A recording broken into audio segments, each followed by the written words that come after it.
शरण के शंकर समन भगवान नाविका मुखी के चरणों में कोटि समंदन एक भव अवतारी चर्चा चक्रवर्ती भीष्म प्रतिज्ञाधारी अखंड बाल ब्रह्मचारी आचार्य सम्राट युधिष्ठिर की जयमंती माता के चरणों में कोटि समंदन उन्हीं के कार्य पितर संत मेरु सरल मना प्रशांत चेता आचार्य सम्राट चंद्र जी महाराज घोर तपस्वी उपादेश के जीवन चंद्र जी महाराज ऐसे जैन सौम्य मार्गों के प्रारंभ करता अनुप्रिय ध्यान प्रणेता मेरे जीवन उद्धारक पूज्य गुरुदेव डॉक्टर श्री पदम चंद्र जी महाराज को वंदन करते हुए सभी गुरु भगवानों को वंदन करती चंद्र जी को विधि सुना।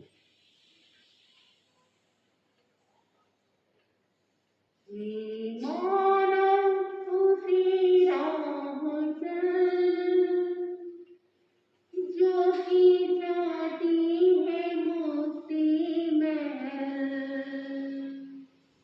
तू दया दान कर और गुरु ध्यान धर ताकि हो जाए जीवन सफल।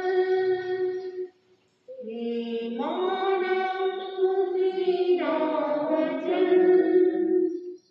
यह पाप का संसार है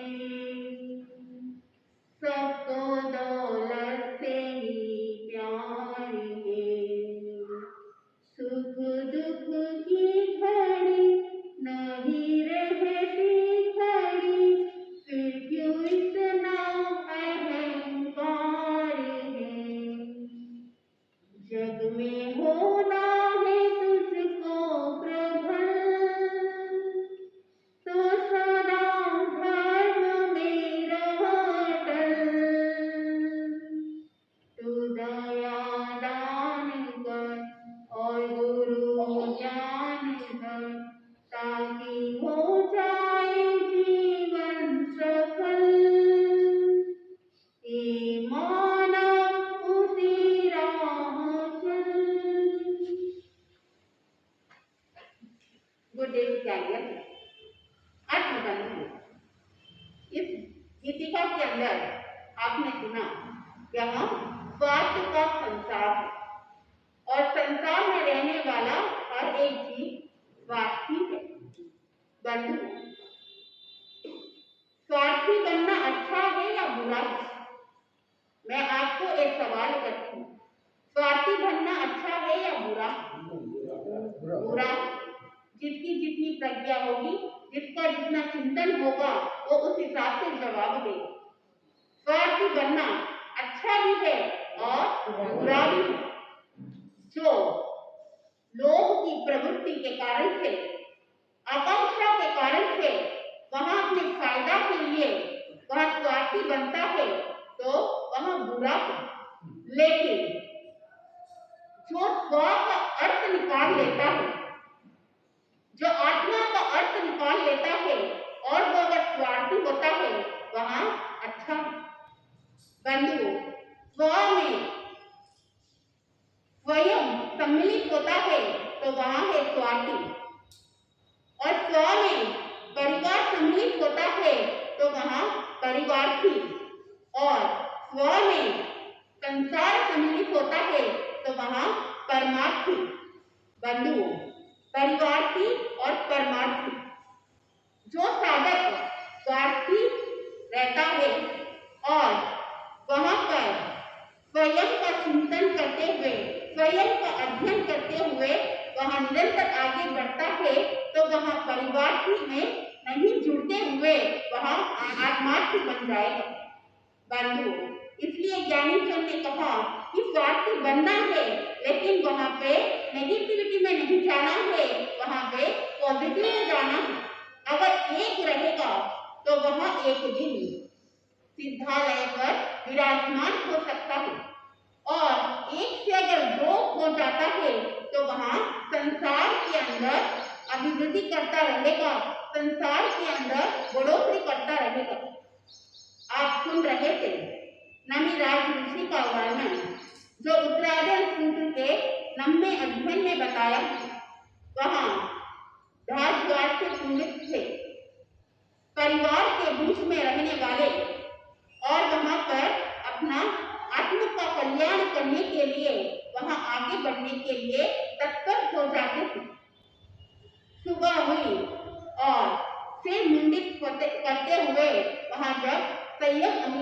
करते हैं देवेंद्र जो देवलोक के देवता है, उन्होंने देखा कि एक जो आगे बढ़ रहे हैं कहीं भावावेश में आकर तो नहीं, और अगर ये आगे बढ़ जाएंगे तो संयम का पालन कर पाएंगे या नहीं कर पाएंगे, उसके लिए वह ब्राह्मण के रूप में नीचे आते थे और उनको प्रश्न करते हैं। बंधुओं, वहां प्रश्न किया कि ये जो मिथिला नगरी के अंदर कोलाहल विलाप क्रंदन चल रहा है, वहां सुनने में आ रहा है, तो वो सब क्यों रो रहे थे? वहां नामी राज्य ऋषि उन्होंने उत्तर दिया कि इस मिथिला नगरी के अंदर एक उद्यान है और उस उद्यान के अंदर पत्ते फूले जो ठंडी हवा छाया वहां वृक्ष है, उस वृक्ष पर बहुत सारे पक्षी बैठे हुए हैं। बंधुओं, वहां जो वृक्ष उनके लिए अत्यंत उपकारी है और वहां पर आंधी आने के कारण से वहां वृक्ष टूट गया है और इसलिए वो सारे पक्षी रुदन कर रहे हैं। बंधुओं, इतना सारे गंभीर वो बात थी। उन्होंने कहा इस मिथिला नगरी के अंदर एक उद्यान है। वो उद्यान क्या है? वह राजभवन है और पशु पक्षियां वहां उस वृक्ष के ऊपर बैठे हैं, वो जो स्वर्जन परिजन है। बंधु, वहां पे उपकारी जो बहुगुण संपन्न जो वृक्ष है वह स्वयं नमी राज ऋषि। तूफान आने के कारण से जो दाग हुआ था और वह वृक्ष टूट गया, यानी वहां आगे बढ़ गए, विकसित हो गए, तो इसलिए एक स्वर्जन परिजन क्या कर रहे हैं? रो रहे हैं। यह संसार स्वार्थ का संसार है।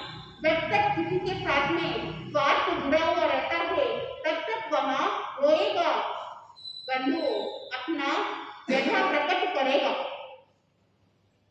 जहां कहीं पे भी लाभ मिलने वाला होता है तो उस लाभ में अगर अनिष्ट होने वाला है तो वहां पर व्यक्ति रुदन करता है, क्योंकि उसको वहां स्वार्थ पूरा नहीं हो पा रहा है। बंधुओं, वह स्वार्थ के लिए रोएगा। व्यक्ति जा रहा है, उसको उसकी चिंता नहीं है, लेकिन उसके साथ में जो स्वार्थ जुड़ा हुआ है, अगर वो रहेगा तो ही हमारा जीवन कार्य अच्छी तरह से चल सकता है, वरना नहीं चलेगा।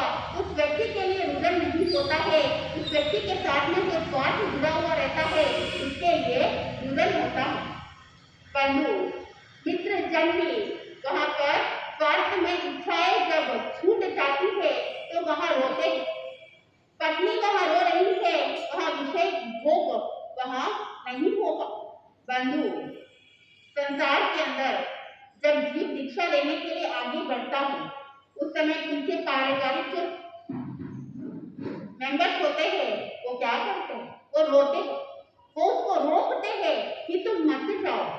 जो व्यक्ति जिस प्लेटफॉर्म में रहेगा वो उसको वैसा ही पसंद करेगा। वह कहेगा कि अगर तुम चले जाओगे तो पीछे हमारी सेवा कौन करेगा, हमारा सहारा कौन बनेगा बुढ़ापे के अंदर, और हमारा नाम का रोशन कौन करेगा, वंश को कौन बढ़ाएगा। बंधु जो आत्मार्थी होगा वहां पर चिंतन करेगा, वहां पर उसकी चिंतन पॉजिटिविटी होगी, वहां सारे बंधन से मुक्त होगा, वहां पर स्व और पर का कल्याण करेगा। बंधुओं वहां सहारा बनेगा।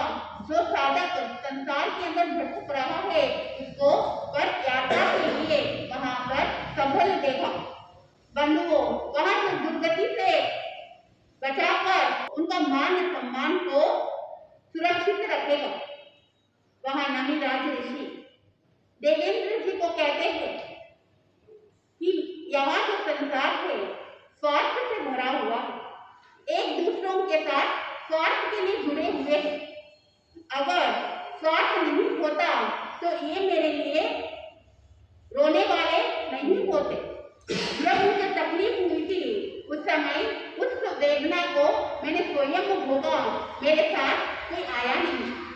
अगर सच्चा साथी होता, अगर स्वार्थ नहीं होता, अगर निस्वार्थ की भावना होती तो वहां रोते नहीं। बंधु, संसार के अंदर सच्चा साथी, सच्चा सहयोगी वास्तविक में जो है वहां है धर्म। धर्म का साथ देने वाला बहुत कम लोग मिले, लेकिन पाप के कार्य के अंदर साथ देने वाले हर कोई मिल जाए। काल चोरी कसाई जो नित्य 500 कारों को मारकर उनका जो मांस होता है उसको विक्रय करता था, उसको सेल करता था। बुद्धिमान अभय कुमार, काल चोरी कसाई का बेटा सुलभ, उसको समझाया, उसको बताया कि हिंसा जनित जो भी पाप कार्य होता है वहां दुख का कारण है। उनको समझाकर वहां हिंसा का त्याग करवा दिया और उसको अहिंसक बना दिया। उसको अतिजात पुत्र की श्रेणी में खड़ा कर दिया। अतिजात पुत्र कौन होता है? जो पुत्र ऐसा स्थानक पुत्र के अंदर 4 प्रकार के पुत्र बताए। एक अतिजात पुत्र, एक अनुजात पुत्र, एक अपिजात पुत्र और एक कलंगार पुत्र। बंधु, अतिजात पुत्र वो होता है जो अपने पिता का जो मान सम्मान होता है, जो धंधा होता है उसको आगे बढ़ाता है। अनुजात पुत्र के अंदर वहाँ मान सम्मान जो भी धंधा होता है वो आगे भी नहीं बढ़ाता और वहाँ पीछे भी नहीं रहता है, वो उन्हीं के तुल्य रहता है।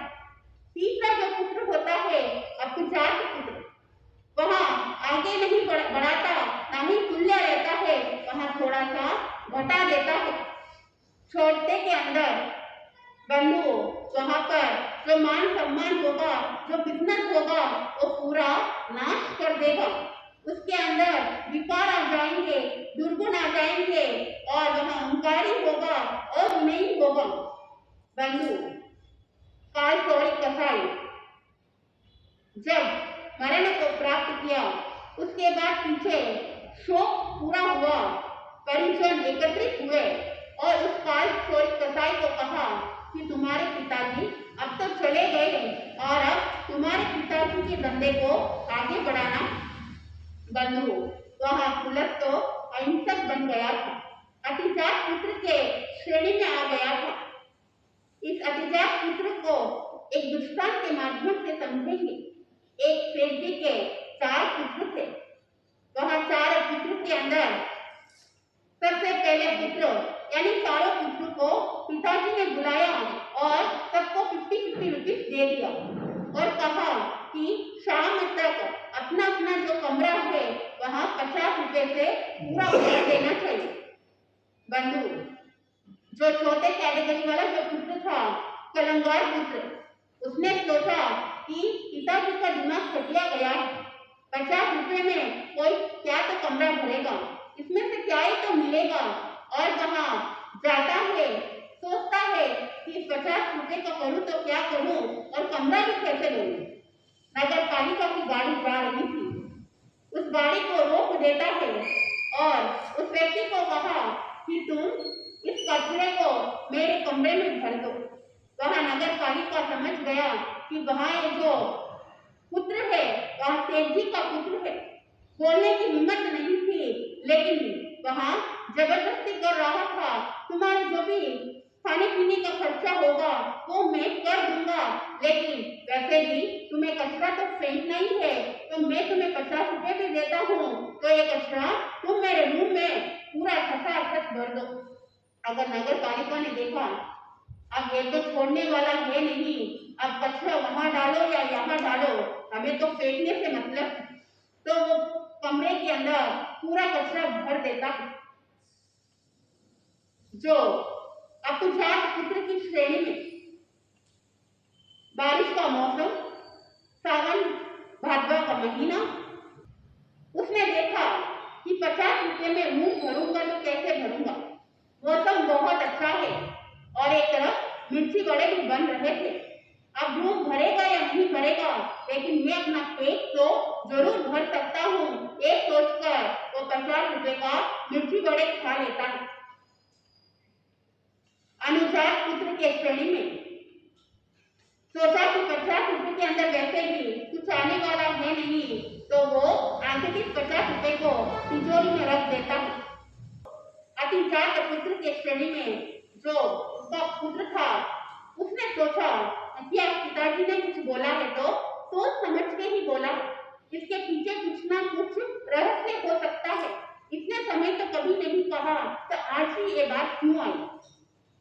वहां चिंतन किया, 50 रुपए के अंदर क्या मिल सकता है और मैं अपने कमरे को कैसे भरूं। उपयोग लगाया, दिमाग यूज किया और वहां पर अगरबत्ती, तेल, माचिस और रुई लेके आता है। बंधुओं, कमरे के अंदर चारों तरफ वहां पर दीपक लगा देता है और वहां पर अगरबत्ती भी जला देता है। अब संध्या हुई, सभी पुत्र को पिताजी ने बुलाया और पूछा कि इन 50 रुपए का तुम लोगों ने क्या किया। वहां एक छोटे पुत्र के कमरे में जैसे ही दरवाजा खोला, वहां इतनी बदबू आ रही थी, उस कमरे को बंद कर दी। दूसरे को पूछा तो वो तो 50 रुपए आगे ला के दे दिया। तीसरा पुत्र ने कहा कि वो तो मैंने हजम कर ली।